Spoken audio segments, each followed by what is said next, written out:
ഇപ്പോൾ കുറേ ആളുകൾ ചോദിച്ചിട്ടുണ്ട്, നിങ്ങൾ ദഹിയ ഫണ്ട് അതിനുപയോഗിച്ച് എന്തിനാണ് ഇത്രയും പൈസകൾ എടുത്തത്, കളക്ട് ചെയ്തത് എന്നുള്ളതൊക്കെ.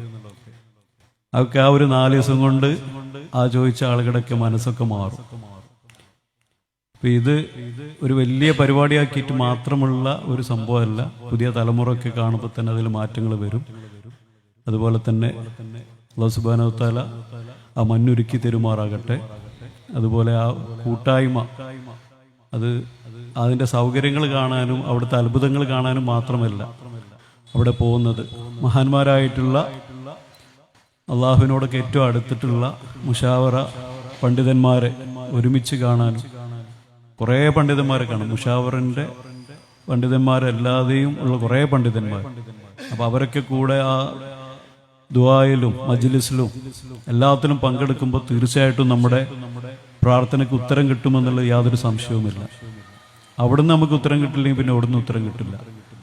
അതുപോലെ തന്നെ കുറേ പണ്ഡിതന്മാർ, കുറേ ഉലമാക്കൾ, ഉമറാക്കളൊക്കെ ഈ പരിപാടിയിൽ പങ്കെടുക്കാൻ വേണ്ടിയിട്ട് എത്ര അസുഖം ഉണ്ടെങ്കിലും പ്രയാസം ഉണ്ടെങ്കിലും അവിടെ എത്തണമെന്ന് പ്രാർത്ഥിച്ചുകൊണ്ടിരിക്കുന്ന, അപ്പം അത് കഴിഞ്ഞിട്ട് മരിച്ചാൽ മതി, അതുവരെ ആ ഒരു ദിവസം വരെ ആയുസ് കിട്ടണമെന്ന് ഒക്കെ പ്രാർത്ഥിക്കുന്ന എത്രയോ ആ പണ്ഡിതന്മാരും ഉലമാക്കളും ഉമറാക്കളൊക്കെ ഉണ്ട്.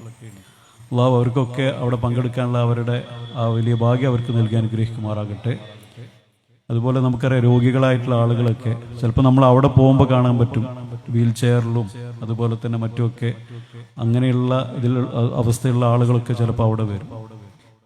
ഇൻഷാ അല്ലാഹ് അതൊരു വലിയ സംഭവമായി തീരുമെന്നുള്ളതിൽ ഒരു സംശയവുമില്ല. ഇൻഷാ അല്ലാഹ് അതൊക്കെ വിജയിപ്പിച്ച് തരുമാറാകട്ടെ. അതിൻ്റെ കൂടെ നമ്മുടെ പ്രാർത്ഥനകൾ, നമ്മുടെ കൗമ് എല്ലാവരും ആ ഒരു ഐക്യവും അതുപോലെ തന്നെ ആ സമാധാനമൊക്കെ അല്ലാഹു സുബ്ഹാനഹു വ തആല നിലനിർത്തി തരട്ടെ. അടുത്ത തലമുറക്ക് നമ്മുടെ സമസ്തയുടെ പ്രവർത്തനങ്ങൾ, സുന്നത്ത് ജമാഅത്തിൻ്റെ പ്രവർത്തനങ്ങൾ, അതിലൊക്കെ അടിയുറച്ച് നിന്ന്, ആദർശത്തിലൊക്കെ അടിയുറച്ച് നിന്ന് നല്ല പ്രവർത്തനങ്ങളോടുകൂടി മുന്നോട്ട് പോകാൻ സാധിക്കുമാറാകട്ടെ. ഹമീദ് ഫൈസി ഉസ്താദ് 2-3 വിഷയങ്ങൾ ഇവിടെ വളരെ സാഹചര്യത്തിനനുസരിച്ച് വളരെ വ്യക്തമായിട്ട് ഇവിടെ കാര്യങ്ങൾ നമുക്കെല്ലാവർക്കും വിശദീകരിച്ചു തന്നു. സ്ത്രീകളും പള്ളിയും എന്നുള്ള വിഷയം, അതുപോലെ തന്നെ സുന്നത്ത് ജമാഅത്തിൻ്റെ മറ്റുള്ള കാര്യങ്ങൾ, ഇങ്ങനെ തുടർന്നുള്ള കാര്യങ്ങളൊക്കെ നമുക്ക് ഇവിടെ അദ്ദേഹം കൃത്യമായിട്ട് നമുക്ക് അറിവ് നൽകി. മാഷാ അല്ലാഹ്. ഇനി ഉൽഫീഖർ, അലി ഫൈസി, അതുപോലെ തന്നെ സുഹൈൽ ഹൈതമി ഒക്കെ ഇവിടെ ഗംഭീരമായിട്ടുള്ള പ്രഭാഷണം നടത്താനിരിക്കുകയാണ്. മാഷാ അല്ലാഹ്. നമ്മളെ സംബന്ധിച്ചിടത്തോളം സമസ്ത എന്ന് പറയുന്നത് നമ്മുടെ ദീന്, അതുപോലെ തന്നെ നമ്മുടെ ഈമാൻ, അതൊക്കെ ശക്തിപ്പെടുത്തുന്നതും സ്ഥിരമായിട്ട് നമ്മളെ ഓർമ്മപ്പെടുത്തുന്ന കാര്യങ്ങൾ, നമുക്ക് ചെറുപ്പം മുതൽ തന്നെ നമ്മുടെ മദ്രസയിൽ നിന്നും നമ്മുടെ മഹലിൽ നിന്നൊക്കെ നമുക്ക് കിട്ടിയിട്ടുള്ള അറിവുകൾ, കാര്യങ്ങൾ, അതെല്ലാം നമ്മുടെ ജീവിതത്തിൽ പ്രാവർത്തികമാക്കുവാനും ആദർശത്തോടു കൂടിയിട്ട് മുന്നോട്ട് പോകാനും, പിന്നെ അതിൻ്റെ എല്ലാ വശങ്ങളും നമുക്കറിയാം. നമുക്ക് തർബിയത്തും അതുപോലെ തന്നെ നമ്മുടെ ചിന്താഗതി, കാര്യങ്ങൾ, ഇങ്ങനെ ഏത് തരത്തിൽ നോക്കുകയാണെങ്കിലും നമ്മുടെ കേരളത്തിൽ ഒരു മുസ്ലിമായി ജനിച്ചു കഴിഞ്ഞാൽ വളരെ അഭിമാനത്തോടു കൂടിയിട്ട് നമുക്ക് നിലകൊള്ളുവാനും നിലനിൽക്കുവാനും ഒക്കെ ഒരു 100 വർഷം പിറകോട്ട് നോക്കിയാൽ തന്നെ നമുക്ക് കൃത്യമായിട്ട് ഒരു കണ്ണാടി പോലെ നമ്മുടെ മുമ്പിലുണ്ട് സമസ്ത.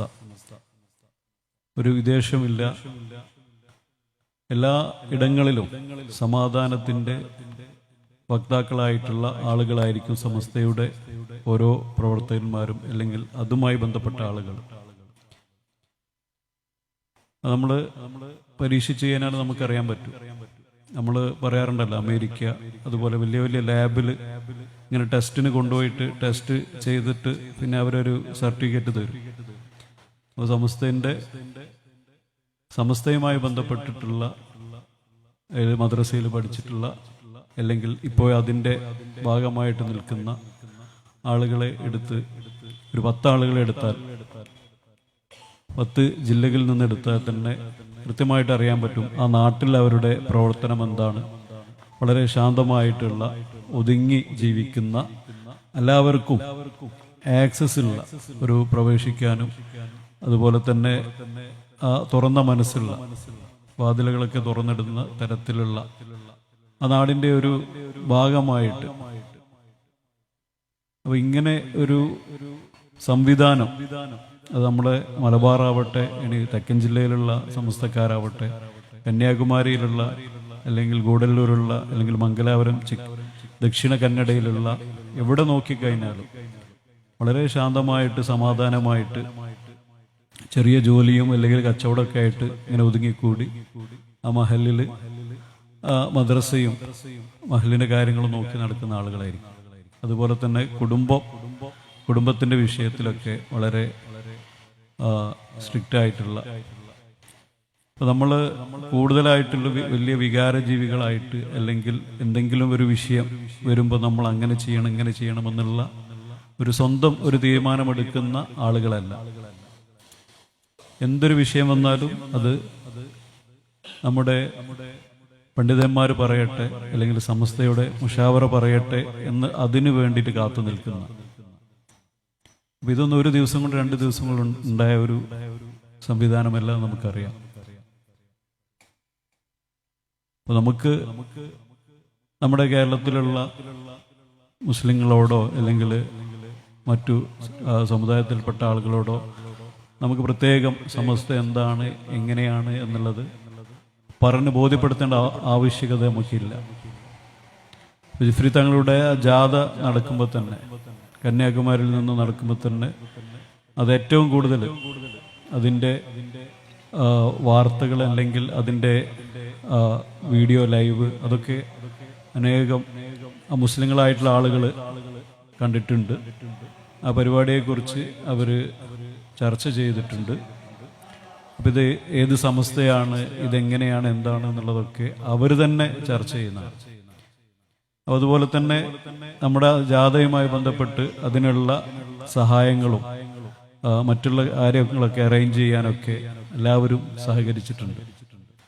ഇപ്പോൾ കുണിയേൽ ചെന്നപ്പം അവിടെയുള്ള അമ്പല കമ്മിറ്റികൾ, മറ്റു ക്ലബ്ബുകൾ തുടങ്ങിയിട്ടുള്ള ആ ഒരു പഞ്ചായത്തും 2-3 പഞ്ചായത്തിലുള്ള കുറേ മീറ്റിങ്ങൾ നടന്നുണ്ട്. അവിടെയുള്ള ആളുകൾ അവരാവശ്യപ്പെട്ടത് നമുക്ക് നമ്മുടെ നാട്ടിൽ ഇങ്ങനെ ഒരു വലിയ ചരിത്രപരമായിട്ടുള്ള ഒരു കാര്യം നടക്കുമ്പോൾ നമുക്കൊക്കെ അതിൻ്റെ ഭാഗമാവണം, അതിനുള്ള അവസരം നമുക്ക് തരണമെന്ന് എല്ലാ കമ്മിറ്റികളും വന്ന് ആവശ്യപ്പെട്ടു.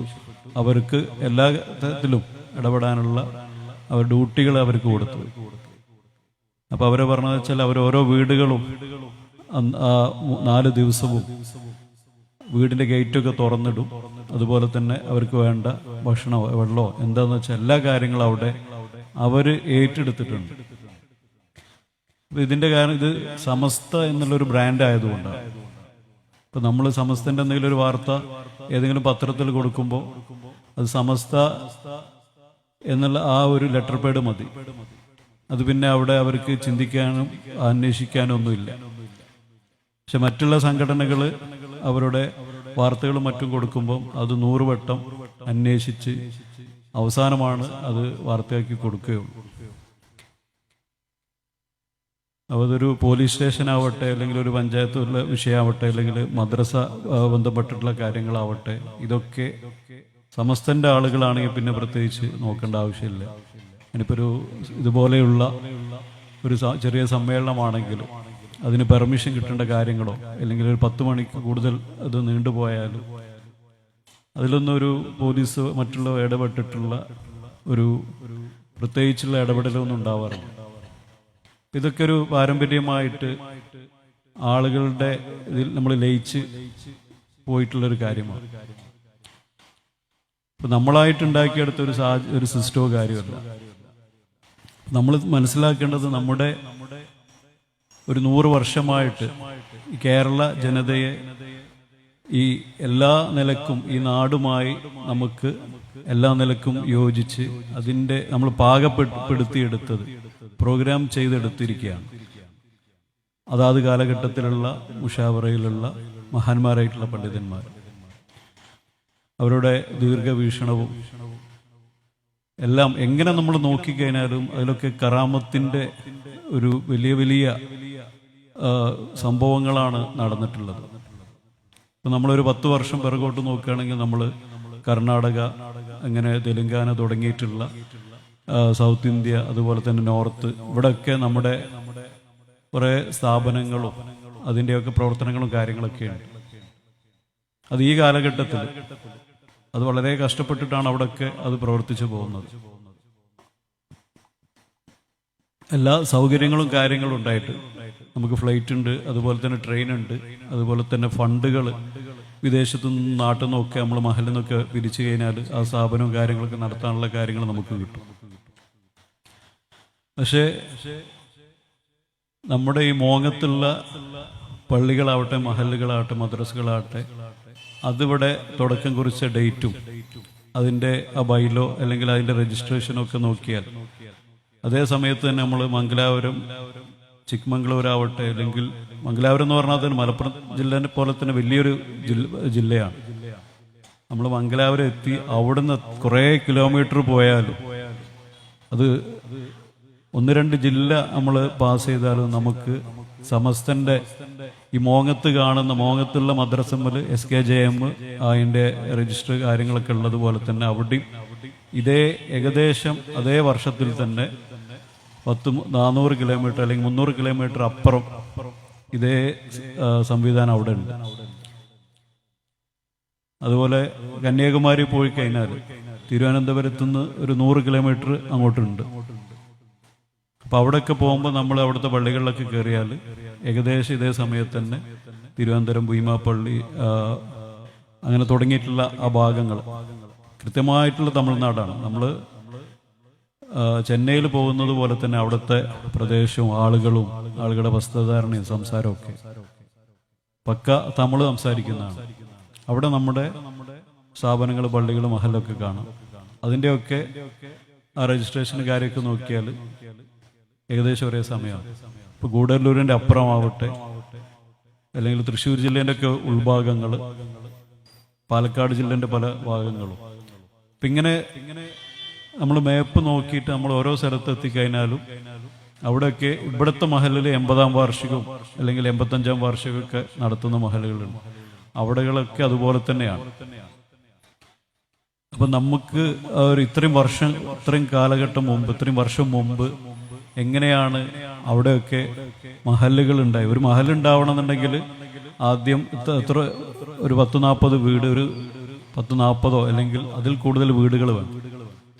ഈ വീടുകളൊക്കെ അത് സഹകരിച്ച് അതൊരു സിസ്റ്റം ആകുമ്പോഴാണ് അത് മഹല്ലായിട്ടൊക്കെ പിന്നെ രജിസ്റ്റർ ചെയ്യാൻ പറ്റുള്ളൂ. അപ്പോൾ ആ കാലഘട്ടത്തിൽ അവിടെ മദ്രസ കാര്യങ്ങൾ ഇതൊക്കെ വരിക, ദർസുകൾ, ഇവിടെയുള്ള അതേ കാര്യങ്ങൾ നമുക്ക് അവിടെയൊക്കെ കാണാൻ പറ്റും. അപ്പോൾ ഒരു കൃത്യമായിട്ടുള്ളൊരു കോർപ്പറേറ്റ് കമ്പനികൾ റണ്ണ് ചെയ്യുന്നത് പോലെ അവിടെയൊക്കെ മുഫത്തിസുമാരും അതുപോലെ തന്നെ ദായിമാരും ഇവരൊക്കെ അവിടെയൊക്കെയുണ്ട്. ഇവിടെയൊക്കെയുള്ള പയോസ്താന്മാരോട് ചോദിച്ചാൽ ഒരു കൂടുതൽ പ്രവർത്തിച്ചിട്ടുണ്ടാവുക കണ്ണൂരോ അല്ലെങ്കിൽ കാസർഗോഡ് അല്ലെങ്കിൽ മംഗലാപുരമായിരിക്കും. ചില ആളുകൾ തിരുവനന്തപുരം ആകുമ്പോൾ കന്യാകുമാരി വരെയുള്ള ഏരിയകളിലൊക്കെ പോകും. അപ്പോൾ അവരൊക്കെ പോയി വർഷങ്ങളോളം പ്രവർത്തിച്ച ആളുകളാണ്. അപ്പോൾ ഈ ഒരു സിസ്റ്റം ഈ ഒരു 10 വർഷത്തിനടക്കോ അല്ലെങ്കിൽ ഒരു 20 വർഷത്തിനടക്കോ ഉണ്ടായതല്ല. അത് അന്നത്തെ മഹാന്മാരായിട്ടുള്ള പണ്ഡിതന്മാർ അവർ കണ്ടറിഞ്ഞ് മനസ്സിലാക്കി അതിനു വേണ്ടിയിട്ട് ഇറങ്ങി, അതിന് പറ്റിയ ആളുകളെ അവർ കണ്ടെത്തി നന്നായിട്ട് ആത്മാർത്ഥമായിട്ട് ജനങ്ങൾക്കിടയിൽ ഇറങ്ങി പ്രവർത്തിച്ച് അതിന് പറ്റിയ ഇതാക്കിയിട്ട് ഒതുക്കി എടുത്ത, അങ്ങനെയാണ് ഇത് മാറ്റിയെടുത്തിട്ടുള്ളത്. അപ്പം അവിടെയുള്ള ആളുകളെ സ്വഭാവവും കാര്യങ്ങളും ഇവിടെ മജ്‌ലിസ് നൂറും സലാത്തും നടക്കുകയാണെങ്കിൽ അവിടെ അതേ സമയത്ത് നടക്കുന്നത് കാണാം. അപ്പം അതൊക്കെ സമസ്ത പുറപ്പെടുവിപ്പിക്കുന്ന എന്തെല്ലാം വിഷയങ്ങളാണോ അല്ലെങ്കിൽ അവർ സമസ്തയിൽ നിന്ന് പറയുന്ന കാര്യങ്ങൾ എന്തൊക്കെയാണോ അതൊക്കെ ഒരുപോലെ സ്വിച്ചിട്ടതുപോലെ എല്ലാ സ്ഥലങ്ങളിലും നടക്കുന്നുണ്ട്. ഇവിടെ ഇരിക്കുന്ന എല്ലാ ആളുകൾക്കും അറിയാൻ പറ്റും. അത് എത്ര വർഷം മുമ്പ് നമ്മൾ നോക്കിക്കഴിഞ്ഞാൽ, എത്ര പിറകോട്ട് നോക്കിക്കഴിഞ്ഞാൽ. പക്ഷെ അതേ സമയത്ത് നമ്മളിപ്പോൾ ഒരു 10 വർഷമായിട്ട് നമ്മൾ കേരളത്തിന് പുറത്തൊക്കെ കുറേ സ്ഥാപനങ്ങൾ തുടങ്ങിയിട്ടുണ്ട്, നടത്തുന്നുണ്ട്.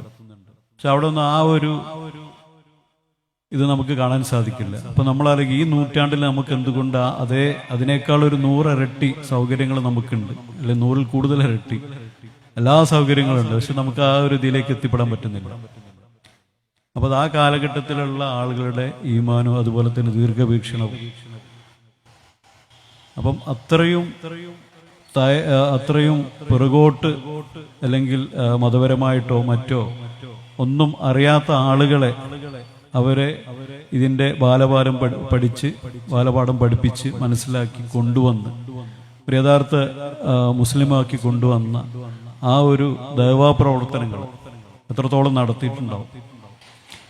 ഇതൊക്കെ ആലോചിച്ചാൽ തന്നെ മതി എന്താണ് സമസ്ത, എങ്ങനെയാണ് സമസ്ത.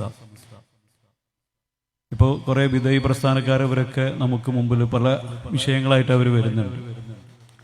അവർക്കൊക്കെ ഈ മതപരമായിട്ടുള്ള ഇതിന്റെ ബേസിക് നോളജ് എന്ന് പറഞ്ഞു കഴിഞ്ഞാൽ, ഇപ്പോൾ തമിഴ്നാട് പോയപ്പോൾ തമിഴ്നാട് അവിടെയുള്ള ഈ ജിഫ്രി ആ ജാഥന്റെ ഉദ്ഘാടനത്തിന് അവിടുത്തെ വലിയൊരു പണ്ഡിതനാണ് അവിടെ വന്നത്. അപ്പോൾ അയാളുടെ ഒരു അനുഭവം പറഞ്ഞതെന്ന് വെച്ചാൽ, തമിഴ്നാട് അവരെ അതുപോലെ നമ്മൾ നടത്തുന്നത് പോലെ തന്നെ അവിടെ ഒരു സമസ്ത പോലെ തന്നെ പ്രസ്ഥാനം അവർ നടത്തുന്നുണ്ട്, മദ്രസ കാര്യങ്ങളൊക്കെ. അപ്പൊ അവരെ സിലബസും സമസ്തയുടെ സിലബസും വെറുതെ നോക്കിയതാണ്. സമസ്തയുടെ സിലബസ് നോക്കിയിട്ട് പറഞ്ഞതെന്ന് വെച്ചാൽ, ഇതൊരു ദർസിലൊക്കെ പഠിപ്പിക്കുന്ന, ദർസിൽ പഠിപ്പിക്കുന്ന അതേ റേഞ്ചിലുള്ള അതേ ക്രൈറ്റീരിയയിലുള്ള സിലബസ് ആണ് നിങ്ങൾ ഒരു 5ാം ക്ലാസ് വരെയുള്ള കുട്ടികൾക്ക് കൊടുക്കുന്നത് എന്നുള്ളത് അവർക്ക് ബോധ്യപ്പെട്ടു. അപ്പൊ നമ്മൾ കുറേ ആലോചിക്കാനുണ്ട്. നമ്മുടെ മദ്രസയിലുള്ള സിലബസ്, അതുപോലെ തന്നെ ആ പഠന രീതി, അതൊക്കെ പഠിപ്പിച്ച് ഉണ്ടാക്കി മാറ്റിയെടുത്ത കാര്യങ്ങൾ, അങ്ങനെ പഠിപ്പിച്ചുകൊണ്ടാണ് ഇന്ന് നമ്മുടെ മഹലിലൊക്കെ കൃത്യമായിട്ട് മഹൽ പരിപാലനമാവട്ടെ, അല്ലെങ്കിൽ പള്ളിയുടെ നിർമ്മാണങ്ങളാവട്ടെ, അല്ലെങ്കിൽ മദ്രസയുടെ കാര്യങ്ങളാവട്ടെ, അല്ലെങ്കിൽ ഒരു മഹലിൽ തന്നെ നമുക്ക് 5ഉം 10ഉം പള്ളി, അതുപോലെ തന്നെ 3ഉം 4ഉം മദ്രസകളൊക്കെ കാണുന്നത്. നമ്മൾ മറ്റുള്ള സ്റ്റേറ്റിൽ പോയി കഴിഞ്ഞാൽ നമുക്ക് കാണാൻ പറ്റില്ല. നല്ല സൗകര്യങ്ങളും സാമ്പത്തിക എല്ലാം ഉള്ള ആളുകളായിരിക്കും. അപ്പൊ അവിടെ ചിലപ്പം എല്ലാം കൂടി ഒരു മിക്സ് ആയിരിക്കും. മുജാഹിദ് ചിന്താഗതി ഉണ്ടാവും, ജമാഅത്ത് ചിന്താഗതി ഉണ്ടാവും, തബ്ലീഗ് ഉണ്ടാവും. അവർക്ക് തന്നെ അറിയില്ല എന്താണ് ഏതാണ് എന്ന് തിരിച്ചറിയാൻ പോലും അറിയുന്ന ആളുകളല്ല.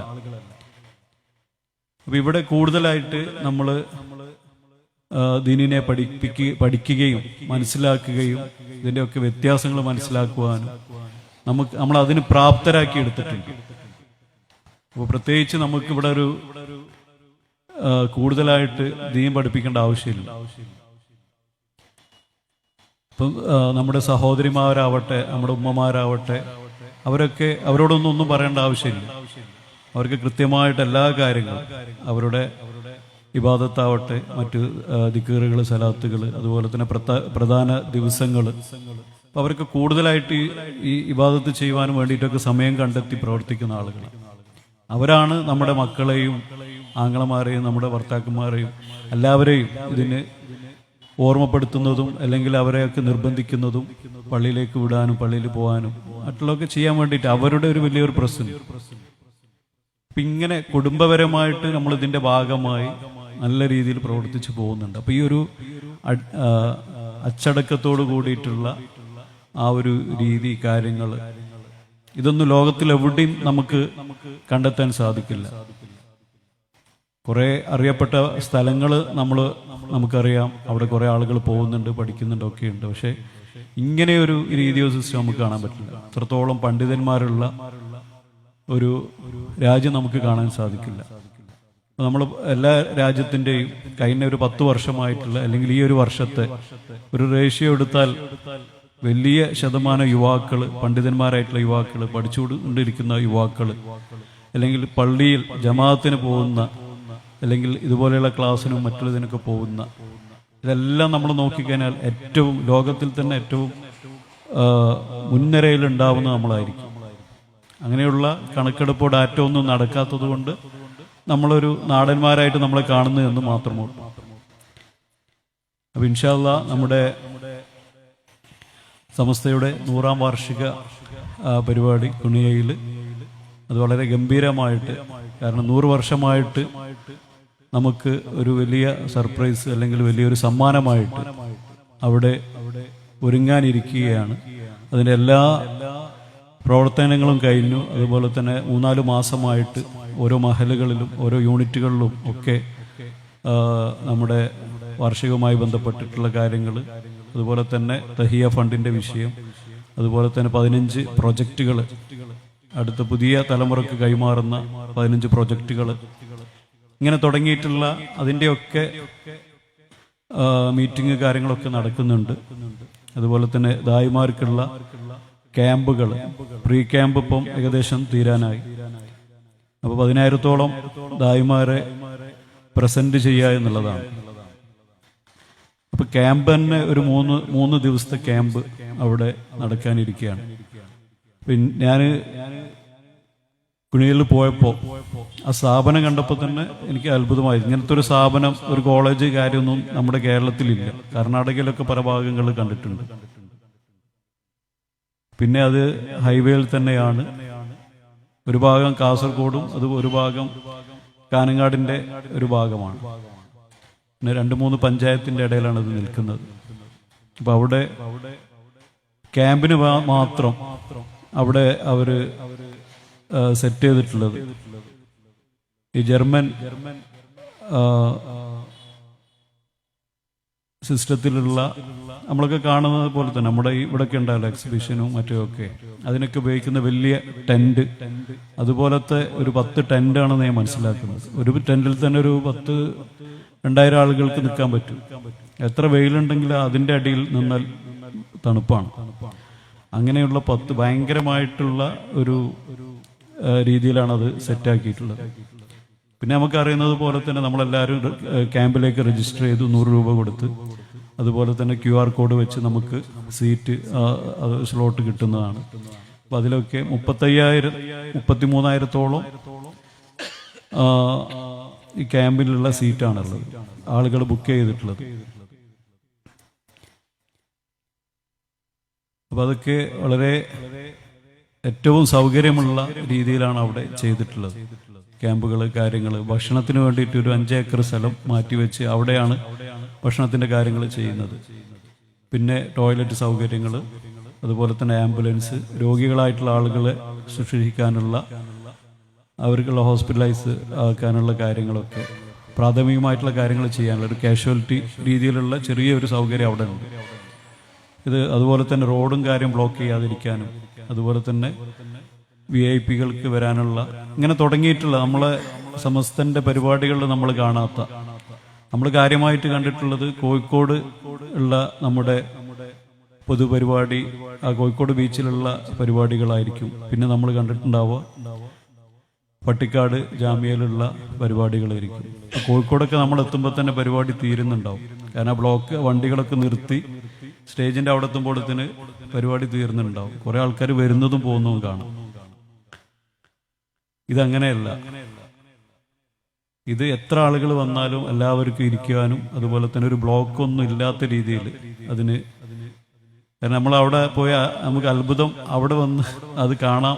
അപ്പോൾ അത് ഞാനായിട്ട് പറഞ്ഞിട്ട് ആ ഒരു ഇത് ഇല്ലാതാക്കുന്നില്ല. നിങ്ങൾ അവിടെ ചെന്നെത്തുമ്പോൾ നിങ്ങൾ കാണുന്നത് ഒരു വേറെ ലോകമായിരിക്കും. അത് ഉറപ്പു തരാൻ പറ്റും.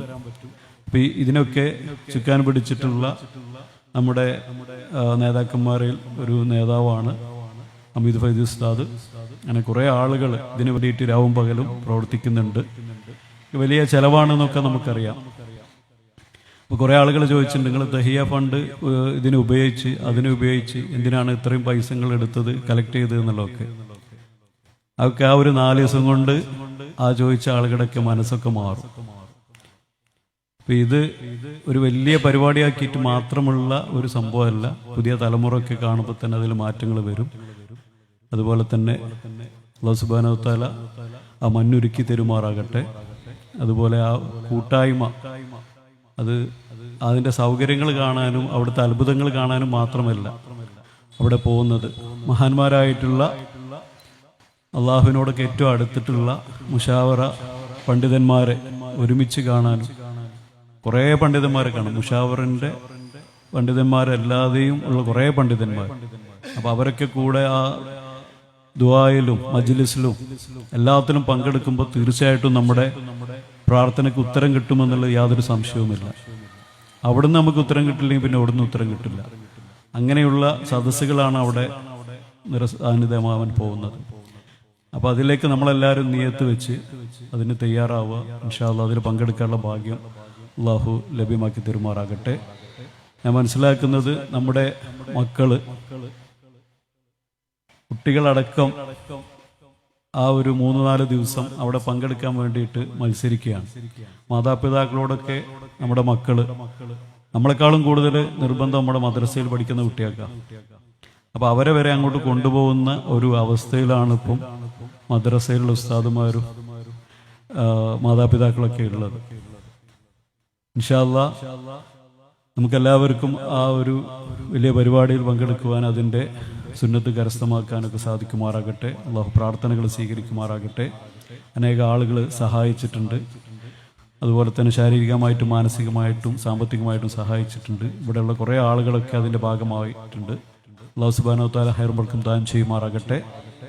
നമ്മുടെ എല്ലാവരുടെയും സയ്യിദുൽ ഉലമ ജഫ്രി തങ്ങൾ നമുക്കറിയാലോ. മൂപ്പര് ഇതിൻ്റെ നമ്മുടെ സമ്മേളനത്തിൻ്റെ എല്ലാ പരിപാടികളും വളരെ സജീവമായിട്ട് പ്രവർത്തിച്ചു കൊണ്ടിരിക്കുകയാണ്. തീരെ റെസ്റ്റും കാര്യമൊന്നുമില്ല. അതുപോലെ കുറേ നമ്മുടെ മുഷാവറയിലെ ഉസ്താദുമാരും മറ്റു നേതാക്കന്മാരെല്ലാവരും കഴിഞ്ഞ 2-3 മാസമായിട്ട് ഇതിൻ്റെ പിറകെ നടന്നുകൊണ്ടിരിക്കുകയാണ്. അപ്പോൾ ഊണും ഉറക്കമൊന്നുമില്ലാതെ ഇത് മാത്രം മനസ്സിലുള്ളത്. അപ്പോൾ അവരുടെയൊക്കെ ആരോഗ്യാവസ്ഥ നമ്മൾ മനസ്സിലാക്കേണ്ടതുണ്ട്.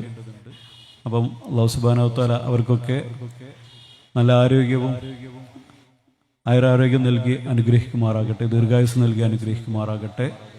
അതുപോലെ തന്നെ കുറേ പണ്ഡിതന്മാർ, കുറേ ഉലമാക്കൾ, ഉമറാക്കളൊക്കെ ഈ പരിപാടിയിൽ പങ്കെടുക്കാൻ വേണ്ടിയിട്ട് എത്ര അസുഖം ഉണ്ടെങ്കിലും പ്രയാസം ഉണ്ടെങ്കിലും അവിടെ എത്തണമെന്ന് പ്രാർത്ഥിച്ചുകൊണ്ടിരിക്കുന്ന, അപ്പം അത് കഴിഞ്ഞിട്ട് മരിച്ചാൽ മതി, അതുവരെ ആ ഒരു ദിവസം വരെ ആയുസ് കിട്ടണമെന്ന് ഒക്കെ പ്രാർത്ഥിക്കുന്ന എത്രയോ ആ പണ്ഡിതന്മാരും ഉലമാക്കളും ഉമറാക്കളൊക്കെ ഉണ്ട്. അല്ലാഹു അവർക്കൊക്കെ അവിടെ പങ്കെടുക്കാനുള്ള അവരുടെ ആ വലിയ ഭാഗ്യം അവർക്ക് നൽകി അനുഗ്രഹിക്കുമാറാകട്ടെ. അതുപോലെ നമുക്കറിയാം രോഗികളായിട്ടുള്ള ആളുകളൊക്കെ ചിലപ്പോൾ നമ്മൾ അവിടെ പോകുമ്പോൾ കാണാൻ പറ്റും, വീൽ ചെയറിലും അതുപോലെ തന്നെ മറ്റുമൊക്കെ അങ്ങനെയുള്ള ഇതിൽ അവസ്ഥയുള്ള ആളുകളൊക്കെ ചിലപ്പോൾ അവിടെ വരും. ഇൻഷാ അല്ലാഹ് അതൊരു വലിയ സംഭവമായി തീരുമെന്നുള്ളതിൽ ഒരു സംശയവുമില്ല. ഇൻഷാ അല്ലാഹ് അതൊക്കെ വിജയിപ്പിച്ച് തരുമാറാകട്ടെ. അതിൻ്റെ കൂടെ നമ്മുടെ പ്രാർത്ഥനകൾ, നമ്മുടെ കൗമ് എല്ലാവരും ആ ഒരു ഐക്യവും അതുപോലെ തന്നെ ആ സമാധാനമൊക്കെ അല്ലാഹു സുബ്ഹാനഹു വ തആല നിലനിർത്തി തരട്ടെ. അടുത്ത തലമുറക്ക് നമ്മുടെ സമസ്തയുടെ പ്രവർത്തനങ്ങൾ, സുന്നത്ത് ജമാഅത്തിൻ്റെ പ്രവർത്തനങ്ങൾ, അതിലൊക്കെ അടിയുറച്ച് നിന്ന്, ആദർശത്തിലൊക്കെ അടിയുറച്ച് നിന്ന് നല്ല പ്രവർത്തനങ്ങളോടുകൂടി മുന്നോട്ട് പോകാൻ സാധിക്കുമാറാകട്ടെ. ഇന്നത്തെ ഈ പരിപാടി എൻ്റെ സംഘാടകർ, പ്രത്യേകം മുനീർ ഇതിൻ്റെ വർക്കിംഗ് സെക്രട്ടറി, അവരുടെ ഉപ്പ മുനീർ, അദ്ദേഹം മരണപ്പെട്ടത് വരെ നമുക്കെല്ലാവർക്കും അറിയാം. പൊള്ളലേറ്റിട്ട് അല്ലാഹു സുബ്ഹാനഹു വ തആല അദ്ദേഹത്തിന് മഗ്ഫിറത്ത് മർഹം നൽകട്ടെ, ദർജ ഉയർത്തി കൊടുക്കുമാറാകട്ടെ. അതുപോലെ തന്നെ ഷഅബാൻ 2 ആയിരുന്നു മർഹൂം ഹൈദൽ ശിഹാബ് തങ്ങൾ മരണപ്പെട്ടത്. എല്ലാവരും അവർക്ക് വേണ്ടിയിട്ട് പ്രത്യേകം ദുആ ചെയ്യുക. അതുപോലെ തന്നെ മർഹൂം മുഹമ്മദ് അലി ശിഹാബ് തങ്ങൾ ഒക്കെ നമുക്കറിയാമല്ലോ. അപ്പോൾ അവർക്ക് വേണ്ടിയിട്ടൊക്കെ പ്രാർത്ഥന ചെയ്യുക. ഈ മാസം നമ്മൾ റമദാൻ മാസത്തിലേക്ക് കടക്കുകയാണ്. അതിന് വേണ്ടിയിട്ട് നമ്മളെല്ലാവരും തയ്യാറെടുത്തുകൊണ്ടിരിക്കുകയാണ് ഈ ഒരു മാസം. അപ്പോൾ നമ്മൾ നനച്ചുകുളി, വീട് ക്ലീനിങ് ഒക്കെ നമുക്ക് ചെയ്യുന്നുണ്ട്. അപ്പോൾ നമ്മൾ അതിൽ പ്രാധാന്യം കൊടുക്കേണ്ടത് നമ്മുടെ ഹൃദയം ശുദ്ധീകരിക്കലും ഹൃദയത്തിലുള്ള ടോക്സിക്സ് ഒഴിവാക്കിക്കൊണ്ട് ആ ഒരു മാസം നമുക്ക് വളരെ റാഹത്തായിട്ട് നോമ്പെടുക്കാനും ഇബാദത്ത് എടുക്കുവാനും നമ്മുടെ ചിന്തയിലും എല്ലാത്തിലും അല്ലാഹു സുബ്ഹാനഹു വ തആല മാറ്റം ഉണ്ടാക്കിയെടുക്കുമാറാകട്ടെ. നമുക്ക് റാഹത്തായിട്ട് നമ്മുടെ കുടുംബത്തോടു കൂടി സന്തോഷത്തോടു കൂടി കഴിയാൻ സാധിക്കുമാറാകട്ടെ. രോഗികളായിട്ടുള്ള ആളുകളുണ്ട്, അവർക്കൊക്കെ ഷിഫ നൽകി അനുഗ്രഹിക്കുമാറാകട്ടെ. നമ്മുടെ മഹലിലൊക്കെ മരണപ്പെട്ട ആളുകളുണ്ട്, അള്ളാഹു അവർക്കൊക്കെ മഗ്ഫിറത്തും മർഹം നൽകട്ടെ. അതുപോലെ തന്നെ ഒരുപാട് യുവാക്കളുണ്ട്, അതുപോലെ തന്നെ കച്ചവടം ചെയ്യുന്ന ആളുകളുണ്ട്, ജോലി ചെയ്യുന്ന ആളുകളുണ്ട്. ജോലിയിലൊക്കെ ബർക്കത്ത് കൊടുക്കട്ടെ. അതുപോലെ തന്നെ നമ്മളെ മക്കളെ സ്വാലിഹായ മക്കളാക്കി തീർക്കുമാറാകട്ടെ. അള്ളാഹു നമുക്ക് നാഫിയ ഇൽമ് ലഭ്യമാക്കി തരുമാറാകട്ടെ. ഈ പരിപാടിയുടെ ഔപചാരിക ഉദ്ഘാടനം അള്ളാഹുവിൻ്റെ നാമത്തിൽ നിർവഹിക്കുന്നു. ബിസ്മില്ലാഹിർ റഹ്മാനിർ റഹീം. വാഹിറു ദഅ്വാനാ അൽഹംദുലില്ലാഹി റബ്ബിൽ ആലമീൻ. അസ്സലാമു അലൈക്കും.